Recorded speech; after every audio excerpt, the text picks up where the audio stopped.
عليه وسلم وبكرامتك وبرسالة قوة لبدو البلاد الحبيب عبد الله حدث أرواح وصحبه رسول الله وأزواج رسول وذرية رسول الله خصوصا سيدتنا خديجة الكبرى وسيدتنا عائشة الرضا وسيدنا فاطمة الزهراء وسيدنا حسن وحسن والحمد لله عباس وسيدنا العباس ثم جميع أهل الدرك وأهل الباطن وأهل النور ورجال الغيب وسلام ثم أرواح جميع الملائكة ثم أرواح جميع الأنبياء ثم أرواح جميع ساداتنا علي وعلوي مما شهد العوض المغانم وهاجر وحميس وصوله وفروه أن الله يعني درجة في الجنة ويعيد ولمن وصارم ولمعلومهم ونفحاتهم الأغرى ثم أرواح جميع ثم أرواح للم شهد العوض المغانم خصوصا أولاد إسعى المعروف ولسان خصوصا سنن قنجتي وأصول وفرم ثم إلى روح قطب الأنفاس حبيب عمر بن عبد الرحمن عطف شعل بارة ثم إلى شعل بارة ثم برسال وغاث البدر البلاد الحبيب عبد الله حدث ثم روح سيدنا إمامنا الحبيب أبو بكر بن محمد أسكن بن سلام ثم روح سيدنا إمامنا الحبيب شيخ بن أحمد بابا كبار دبد وشوابري ثم روح أولياء بهذا البلد كلمة خصوصا سيدنا الحبيب هاشم بن موسى يبيها تكان فرعان ثم روح سيدنا محمد أسد عبد الله بن جرس ثم روح بانغران شارف حميد بن أحمد أسكن أصولي وفرس مرحلين والديكم وأمدنا وأمواتكم وأموات المسلمين عمان الله وشعب الرحمة والمغفرة ويسكن والجنة لا حوضة نبي محمد صلى الله عليه وسلم الفاتحة الرحمن الرحيم مالك يوم الدين إياك السلام عليكم ورحمة الله وبركاته بسم الله والحمد لله وصلى الله على سيدنا محمد وعلى آله وأصحابه أهل الصدق والوفاء La haula wala quwwata illa billah. Amma ba'd, yang sama-sama kita muliakan dan dimuliakan Allah Subhanahu wa taala, para sesepuh, bini sepuh, tokoh masyarakat, segenap pengurus Masjid Al-Irsyad, utamanya kepada Aba Haji Sati dan juga kepada Al-Ustaz Abdul Muti. Kita doakan beliau-beliau mudah-mudahan beliau dipanjangkan umur Allah Subhanahu wa taala, diberikan kesehatan Allah Subhanahu wa taala, segala penyakitnya disembuhkan Allah Subhanahu wa taala, segala hajat dikabulkan Allah Subhanahu wa taala, sehingga dapat selalu membimbing kita semua. Amin ya rabbal alamin. Hadirin hadirat yang saya muliakan dan dimuliakan oleh Allah Subhanahu wa taala. Alhamdulillah, kembali kita malam hari ini bersama-sama dikumpulkan oleh Allah Subhanahu wa taala di tempat yang sangat dimuliakan Allah Subhanahu wa taala. Bersama-sama kita diberikan kemampuan oleh Allah Subhanahu wa taala untuk bisa berzikir kepadanya. Kita memohon kepada Allah Subhanahu wa taala, kita meminta kepada Allah. Sebagaimana malam hari ini kita bersama-sama diberikan kemampuan oleh Allah Subhanahu wa taala untuk bisa berzikir kepadanya. Mudah-mudahan di detik-detik sakaratul maut, di detik-detik roh kita diambil oleh Allah Subhanahu wa taala, kita pun diberi kemampuan oleh Allah Subhanahu wa taala untuk bisa berzikir kepadanya, sehingga tidaklah keluar roh kita terkecuali lisan kita dalam keadaan berzikir kepada Allah Subhanahu wa taala. Amin ya rabbal alamin. Qala al-muallifu rahimahullah taala wa nafa'ana bihi wa bi'ulumihi fid darain. Amin ya rabbal alamin. Bismillahirrahmanirrahim. Wa'alamu ma'asyal ikhwan anna salata imaduddin wa ajallu ma bal islam al-khamas ba'da syahadataini wa mahalluha min ad-dini mahallur ra'si min al-jasad, fakama annahu la hayata liman la rasala fakadzalika la dina liman la salata la, kadzalika warada bil akhbar ila akhiri ma qala radhiyallahu ta'ala. Dikatakan bahwasanya salat itu merupakan tiangnya agama, sebagaimana sabda Nabi Muhammad, as-salatu imaduddin, faman aqamaha faqad aqamadin wa man tarakaha faqad hadamadin. Salat merupakan tiangnya agama, maka siapapun yang melaksanakan salat 5 waktu berarti dia telah menegakkan agama. Namun sebaliknya, barang siapa meninggalkan sholat 5 waktu berarti dia telah merobohkan tiangnya agama. Kemudian Al-Habib Abdullah bin Alawi Al-Haddad, beliau mengumpamakan sholat ini, andai kata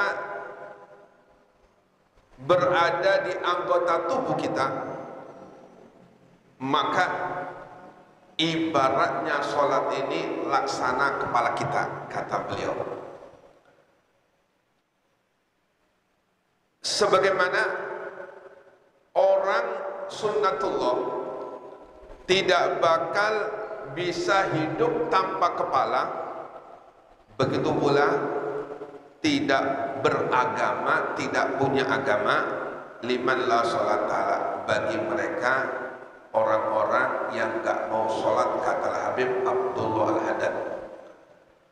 Sholat ini merupakan rukun Islam yang sangat agung setelah dua kalimat syahadat. Allah Subhanahu wa ta'ala ketika memerintahkan Nabi Muhammad dan seluruh umatnya kewajiban sholat 5 waktu, Allah sendiri yang memanggil Nabi Muhammad SAW di malam Isra dan Mi'raj Nabi Muhammad SAW.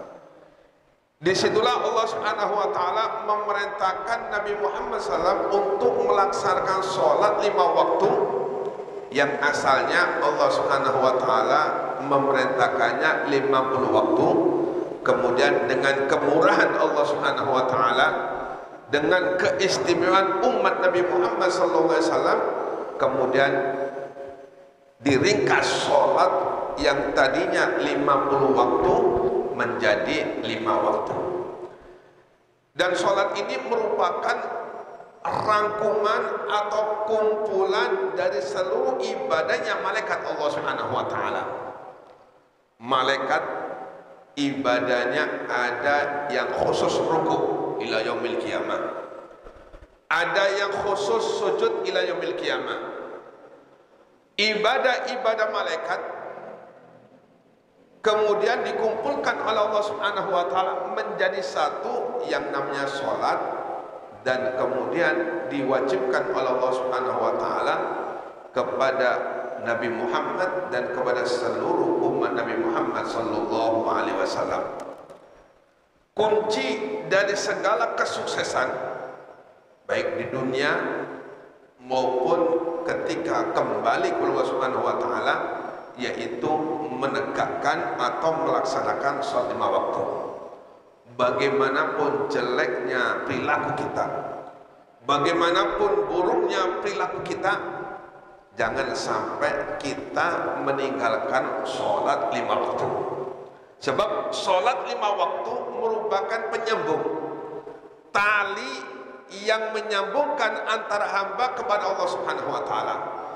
Maka siapapun yang tidak pernah meninggalkan sholat 5 waktu, selalu istiqomah melaksakannya, maka insya Allah keburukan-keburukan yang mungkin ia kerjakan saat itu perlahan-perlahan bakal dihapus oleh Allah Subhanahu wa ta'ala, perlahan-perlahan bakal diberi hidayah oleh Allah Subhanahu wa ta'ala, yang kemudian dia tidak bakal melakukan perbuatan-perbuatan yang buruk dengan berkat melaksanakan sholat 5 waktu.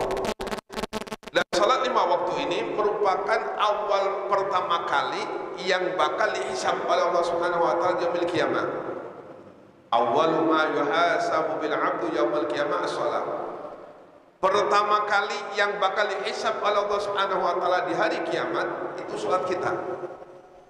Apabila sholat kita ditemukan oleh Allah Subhanahu wa ta'ala dalam keadaan sempurna, subuh sholat, zuhur sholat, asar sholat, maghrib sholat, isya sholat, maka seluruh amal-amal ibadah sunnah yang kita kerjakan maka akan diterima oleh Allah Subhanahu wa ta'ala. Walhasil sholat 5 waktu merupakan pondasi utama yang harus kita laksanakan, jangan sampai kita tinggalkan dengan secara sengaja. Apabila kita tinggalkan sholat ini secara sengaja, maka wajib hukumnya untuk mengqadai secara langsung atau bersegera.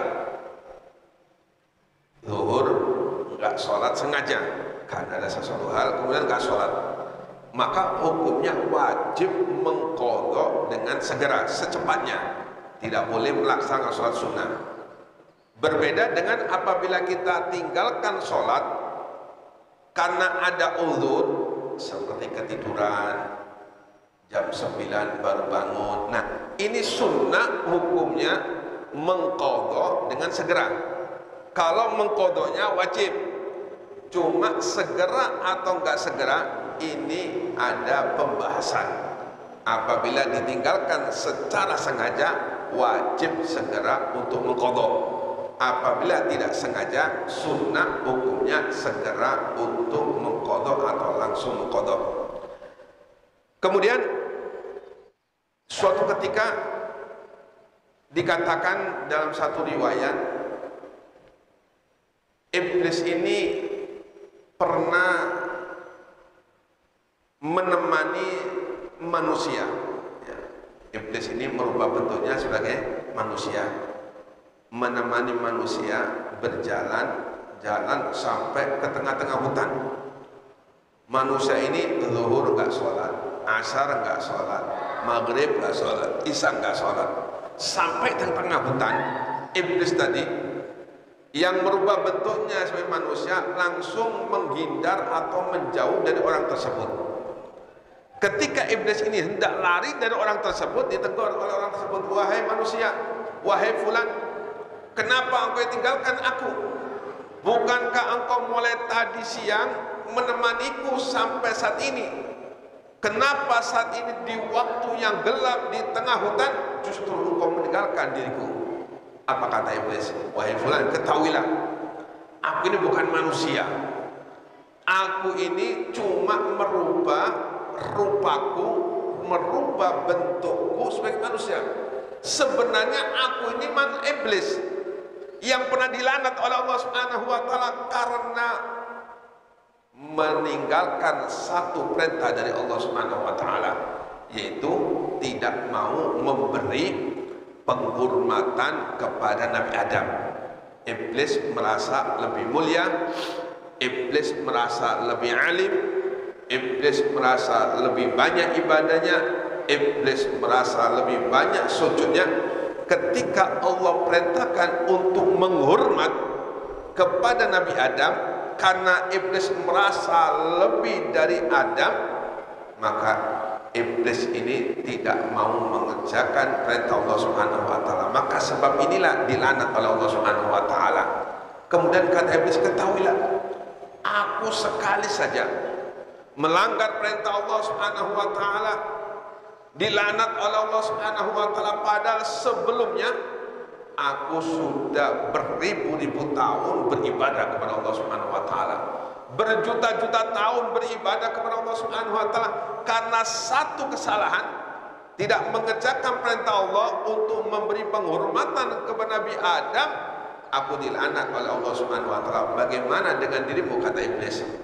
Tadi engkau zuhur tidak melaksanakan perintah Allah Subhanahu wa taala.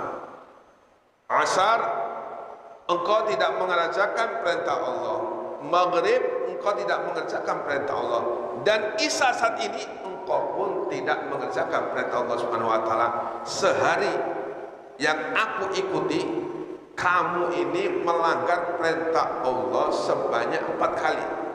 Kalau aku sekali saja melanggar perintah Allah Subhanahu wa taala, dilaknat oleh Allah, bagaimana dengan dirimu, kata iblis? Maka aku takut ketika engkau dilaknat oleh Allah Subhanahu wa taala, ketika engkau dimurkai oleh Allah Subhanahu wa taala, maka murka tersebut karena aku dekat dengan dirimu, aku pun terkena murka Allah Subhanahu wa taala yang Allah turunkan kepada engkau. Maka apapun jenisnya pelanggaran, apapun jenisnya maksiat, ketika kita tidak mengerjakan perintah Allah, atau ketika kita melaksanakan apa yang dilarang oleh Allah Subhanahu wa taala, berarti kita ini sudah memancing kemurkaan Allah Subhanahu wa taala. Inna ghadaballahi fi maksiati. Ketahuilah, kata Nabi Muhammad SAW, sesungguhnya murka Allah, marahnya Allah Subhanahu wa taala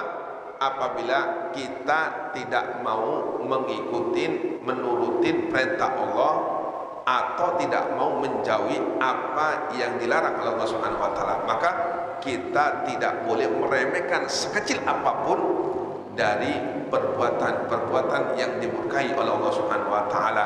Sebab apapun bentuk atau jenisnya perbuatan melanggar itu memancing kemurkaan Allah Subhanahu wa taala. Mudah-mudahan Allah Subhanahu wa taala selalu memberi hidayah, memberi hidayah kepada kita semua sehingga kita diberikan kemampuan oleh Allah Subhanahu wa taala untuk bisa melaksanakan seluruh perintah Allah dan untuk bisa menjauhi semua apa yang dilarang oleh Allah, zahir lebih-lebih batin. Amin ya rabbal alamin.